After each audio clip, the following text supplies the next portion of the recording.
নাও টাকাটা রাখো। পায়েল কি করছো? হাত ছাড়ো, হাত ছাড়ো বলছি।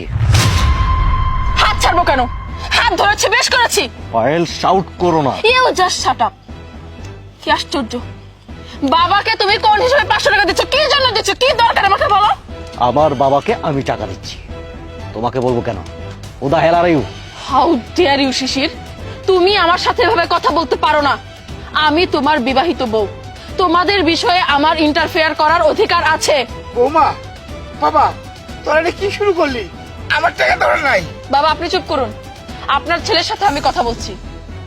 তোমার সাহসের তারিফ না করে আমি পারছি না। তুমি বাবাকে এভাবে 500 টাকা দিচ্ছ। মানি ব্যাগ দাও, তোমার মানি ব্যাগ দাও। পায়েল কি করছো তুমি? দেখো চুপচাপ পায়েল, দাঁড়িয়ে থাকো এখানে। বাবা আছে সামনে।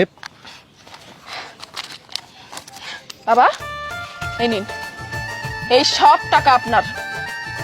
উনি তোমার বাবা, উনি তোমাকে জন্ম দিয়েছে, এত কষ্ট করে বড় করেছে, লেখাপড়া করিয়েছে।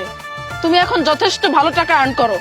এতদিন পর বাবার সাথে দেখা হয়েছে, কোথায় তুমি তোমার মানি ব্যাগের সব টাকা বাবাকে দিয়ে দিবে তা না, তুমি হিসাব করে করে মাত্র 500 টাকা বাবার হাতে ধরিয়ে দিচ্ছ। এটা আবার কোন ধরনের ভদ্রতা শিশির? কি বলছো পায়েল? মানে তুমি? আমি যা বলছি ঠিকই বলছি। আমি বোঝাতে চাচ্ছি এটাই যে তোমার সবগুলো টাকা বাবাকে দেওয়া উচিত ছিল। তোমার চেয়ে নেওয়া উচিত ছিল যদি তোমার টাকার প্রয়োজন হতো, কিন্তু 500 টাকা বাবার হাতে ধরিয়ে দেওয়া এটা কোনো ভালো মানুষের কাজ না। উনি তোমাকে অনেক কষ্ট করে মানুষ করেছে, তোমার টাকার প্রতি তার অধিকার আছে। উনার তো চেয়ে চেয়ে টাকা নেওয়ার কথা না, তুমি ইচ্ছাকৃত ভাবে বাবাকে টাকা দেওয়ার কথা। সেজন্য আমি বাবাকে টাকাগুলো দিলাম।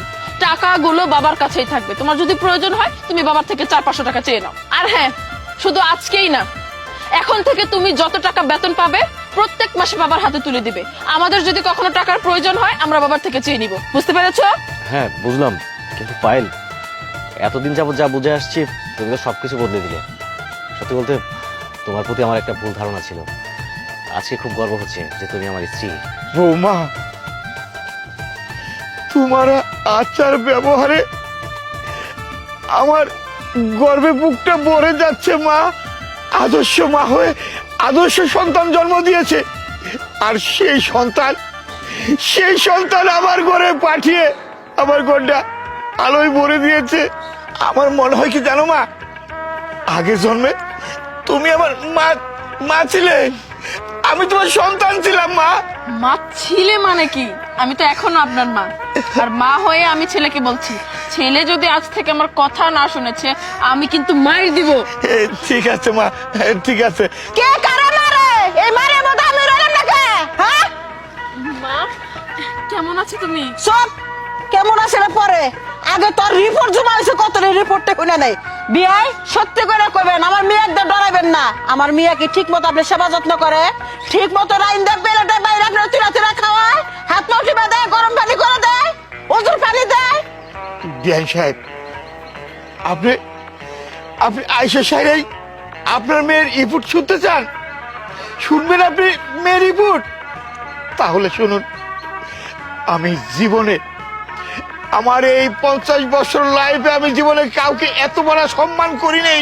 আজকে আপনারে যে সম্মানটা দিব বিআই সাহেব, আমার মন থেকে আপনাকে আমি একটা স্যালুট জানাতে চাই যে এরকম একটা বৌমা আমার ঘরে দিয়ে আপনি আমার ঘরটা আলোকিত করে দিয়েছেন। ধন্যবাদ বিআই সাহেব। যে সিলটটা আপনি দিলেন আমার মনে হচ্ছে রিপোর্টটা ভালো, আর রিপোর্টটা যদি খারাপ হয় তো আমি দোকান থেকে 2 টাকা বেলেট কিনে দিয়ে একবার চুলটা আমার মেয়ের সাইজা বানাইতাম, বাবার বাড়ি ঘরে খাম বানাই রাখতাম। আজকে আমি গর্ববোধ মনে করতেছি এবার মেয়ের লিগাল। মা এবার জিজ্ঞাসা কর আমি কেমন আছি। এতক্ষণ পর তোমাকে জিজ্ঞাসা করবো করো করো করো। মা কেমন আছো? হ্যাপি আছি, হ্যাপি। এইখানে আইসা আমার বিয়ে যেভাবে আমার ছেলে পেলাম, আমি হ্যাপি। আমার শ্বশুরের কানে একটু প্রবলেম আছে, এত জোরে জোরে কথা বলা যাবে না। বিয়ানের হাতে টাস করে কথা কবেন, বুঝছেন কি? আমার বয়স হয়ে গেছে কিন্তু কেউ না বুঝতে দেয় না আমার বয়সটাই। আমি অ্যালার্জি সবসময় একবার অ্যালার্জির মতো নাই, বুঝছেন কি? আর ঘটনা হয়েছে কি, রান্না বাড়ি হয়েছে। মা আপনি যা যা পছন্দ করেন সবকিছু আছে। চিংড়ি, পোলাও, ডাল, বোরহানি। আমার জীবনে পারতেছে ফাইন নিলাম। ঘটনা হয়েছে আমি যে কোনো পছন্দ করি, তুই কি জানতে আমি আজকে আমু? না তা তো জানতাম না। জানার তো দরকার নেই, আমাদের বাড়িতে ভালো মন্দ রান্না রান্না আপনি এমনি চলে আসেন।